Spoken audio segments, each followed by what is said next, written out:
A keni arritur moshën 55 vjeç? Studimi i fundit. Ja çfarë duhet të hani për të jetuar sa më gjatë. Nëse jeni mbi moshën 50 dhe 55 vjeç, me siguri keni vënë re se ushqimi ju ndikon pak më ndryshe se sa kur ishit më të rinj. Me kalimin e moshës, nevojat tuaja ushqyese ndryshojnë dhe shprehja ju jeni ajo që hani bëhet më e rëndësishme se kur më parë. Gratë shohin se nivelet e estrogjenit bien me menopauzën, gjë që çon në ulje të masës kockore dhe një nevojë në rritje për ushqime të pasur me kalcium që mund të ndihmojnë në parandalimin e osteoporozës. Para se të fillojmë, bëni një like videos dhe ju lutem klikoni subscribe, do të na ndihmonit shumë. Dhe si për gratë ashtu edhe për burrat, trupat humbasin aftësinë për të prodhuar insulinë, duke çuar në çeku libër të sheqerit në gjak dhe zhvillim të mundshëm të diabetit të tipit 2. Metabolizmi ngadalësohet gjithashtu, veçanërisht pas moshës 60 vjeçare, që do të thotë se ushqimet me kalori kanë më shumë gjasa të shkaktojnë shtim të peshës.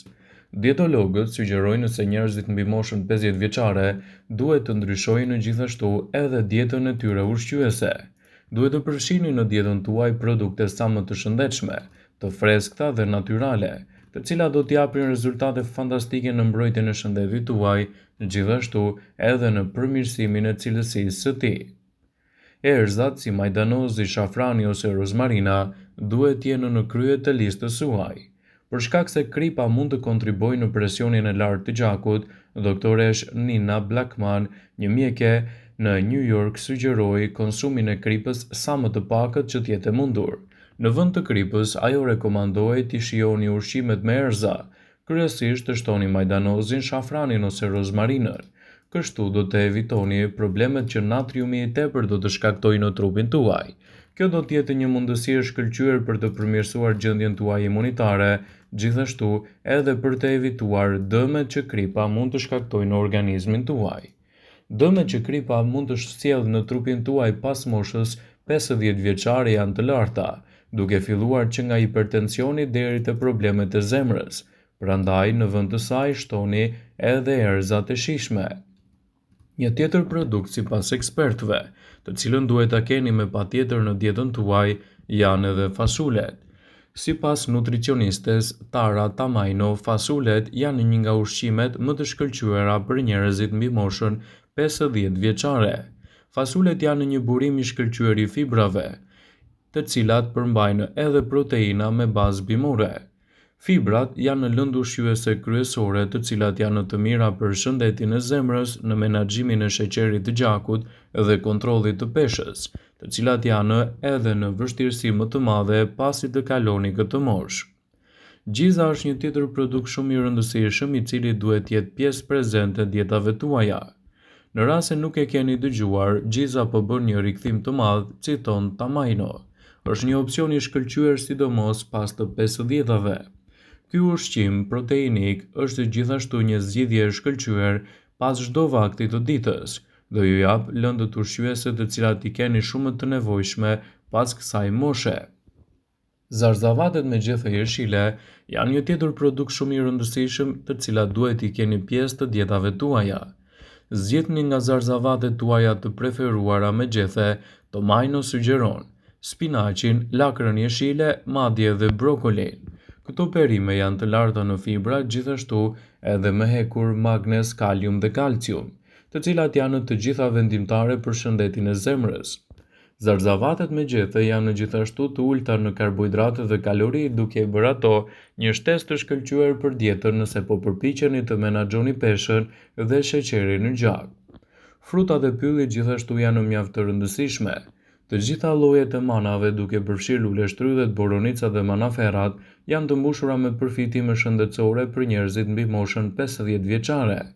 Ato janë të pasura me antioksidantë të cilat ndihmojnë në zbutjen e inflamacionit dhe japin trupit veti antiinflamatore, citon Tamaino. Salmoni. Salmoni është një nga ushqimet kryesore për njerëzit mbi moshën 50 vjeçare. Dhe për shkak të përmbajtjes së omegës 3, ai është një produkt shumë i rëndësishëm i cili duhet të përfshihet her pas here në dietën tuaj. Frutat e thata. Bajamet, arrat, farat e linit dhe farat chia janë të pasura me yndyrna të shëndetshme për zemrën. fibra dhe lëndë ushqyese thelbësore, shpjegon dietologja Merine Malmet. Ajo mund të ndihmojë gjithashtu edhe në ruajtjen e niveleve të kolesterolit të shëndetshëm, në mbështetjen e shëndetit të tretjes dhe ofron një burim të proteinave me bazë bimore, citoi dietologja. Frutat e thata janë një nga produktet më të mira, sidomos ato të pakripura, që mund t'japin rezultate mjaft të shëndetshme për trupin tuaj. Quinoa dhe orizi kaf. Drithrat integrale janë një tjetër mundësi e shkëlqyer për personat mbi moshën 50 vjeçare. Quinoa ose orizi kaf, gruri dhe tërshëra janë të pasura me fibra dhe karbohidrate komplekse, citon Melmat. Ato sigurojnë energji të qëndrueshme që ndihmojnë me tretjen dhe ndihmojnë në rregullimin e niveleve të sheqerit në gjak, duke reduktuar rrezikun e zhvillimit të sëmundjeve metabolike. Sa më të shëndetshme ta keni dietën ushqimore, sa më shpesh të konsultoheni me mjekun tuaj dhe të mos neglizhoni problemet, aq më të shëndetshëm do t'jeni edhe me kalimin e viteve. Tregoni rëndësi për çdo problem që shfaqet dhe mos i neglizhoni gjithashtu sinjalet që jep trupi juaj. Kjo është një mundësi e shkëlqyer e cila mund të bëjë ballë edhe çdo problemi të mundshëm. Ekspertët me NZ të ushqyerjes së shëndetshme janë të mendimit se jetëgjatësia nuk varet vetëm nga sasia e kalorive, vitaminave ose proteinave. Ushqyerja e shëndetshme nuk është praktikë strikte dhe e rregullt dhe mund të shkelet her pas here. Por për të pasur një jetë të gjatë dhe të shëndetshme, duhet të tregoheni të vëmendshëm ndaj çdo ndryshimi të mundshëm. 95% e ushqimit duhet të vijë kryesisht nga bimët. Perimet, zarzavatet, drithrat dhe bishtajat nuk duhet të mungojnë në regjimin tuaj ushqimor. Hani më shumë produkte të stinës dhe një pjesë të tyre e bëni turshi. Barishtet janë ushqimet më të mira të jetëgjatësisë. Njerëzit që konsumojnë një racion me barishte në ditë kanë më pak gjasa të sëmurën rënë në vitet e ardhshme se ata që nuk konsumojnë barishte. Mishi jo më shumë se 2 herë në javë. Përpiquni të konsumoni të paktën 5 racione të vogla të mishit në muaj. Zgjidhni mish pule, qingji ose deri nga ferma të mira organike të ushqyera kryesisht në natyrë. Konsumojeni peshkun të paktën një herë në javë. Njerëzit që konsumojnë barishte dhe ushqime bimore duke përfshirë një sasi të vogël të peshkut në dietën e tyre, jetojnë më gjatë. Sardelet dhe merluci janë zgjidhja më e mirë sepse nuk janë të ekspozuar ndaj mërkurit dhe metaleve të rënda. Konsumoni të paktën 3 vezë në javë. Hani vezë në mëngjes dhe shoqëroni ato me fruta ose ushqime me bazë bimore ose me drithra. Gjysmë racioni me fasule mund të konsumohet çdo ditë. Fasulet përbëhen nga 21% protein, 77% karbohidrate komplekse dhe pak yndyrë. Ato janë burimi shkëlqyer i fibrës. Për më tepër 1 gram me fasule përmban më shumë ushqyes se çdo ushqim tjetër në tokë. Zgjidhni gjithashtu drithrat e plota. Gruri, thekra, elbi ofrojnë një spektër të gjerë të ushqyesve dhe fibrave, por bëni kujdes pasi shpesh buka bëhet me brumë të ardhur që shpërbën niseshten dhe glutationin, që krijon një acid që ul nivelin e glicemisë tek buka. Konsumoni më pak sheqer. Përpiquni të mos konsumoni më shumë se 4 lugë çaji me sheqer në ditë. Hani ëmbëlsira pak herë dhe shmangni ushqimet e përpunuara me ëmbëlsues shtesë. 2 grusht arror në ditë janë shumë të mirë për shëndetin tuaj. Një studim i Harvardit thotë se ata që han arra ose arror jetojnë më gjatë dhe kanë 20% më pak gjasa të sëmuren se ata që nuk konsumojnë arror. Arrat ulin edhe kolesterolin e keq me 20%. Pini më shumë ujë gjatë ditës.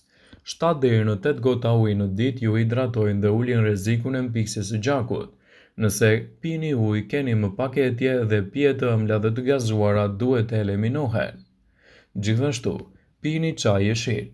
Çaji jeshil ul rrezikun e sëmundjeve në zemër dhe disa komplikacioneve. Mund të përzjeni çaj të rozmarinës, sherebelës dhe lule radhiqes, ose të konsumoni çaj mali. Të gjitha këto çajra luftojnë inflamacionin.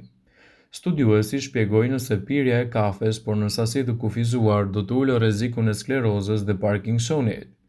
Kombinoni në mënyrë perfekte proteinën. Kombinoni bishtajat, drithrat, arrorët dhe perimet për të marrë 9 aminoacide esenciale që trupi nuk i prodhon dot vetë. Për shembull, ju mund të konsumoni një racion me gjysmën me specat e kuq dhe 3 racione lule lakër të gatuar dhe kështu me radhë. Do të merrni një ndihmë shumë të mirë edhe në ushqyerjen e trupit. Vera e kuqe ndihmon organizmin të përthith antioksidantët nga ushqime me bazë bimore. Vera e kuqe në fund të ditës ul stresin dhe ju bën të ndjeni më të shëndetshëm, por gjithmonë duke mos e tepruar dhe një gotë në ditë është më se e mjaftueshme. Vëmendje, ju bëjmë me dije se informacionet në këtë video kanë për qëllim që të plotësojnë, të mos zëvendësojnë në këshillat e mjekut tuaj ose të ofruesit të kujdesit tuaj shëndetësor, dhe nuk kanë për qëllim që të mbulojnë të gjitha përdorimet e mundshme, masat paraprakje, ndërveprimet ose dhe efektet e tyre negative për shëndetin tuaj. Pasi ta dëgjonit këtë video, do ju ftoja t'i bënit like dhe ta shpërndanit atë në profilin tuaj në mënyrë që të informohen dhe miqtë e tu.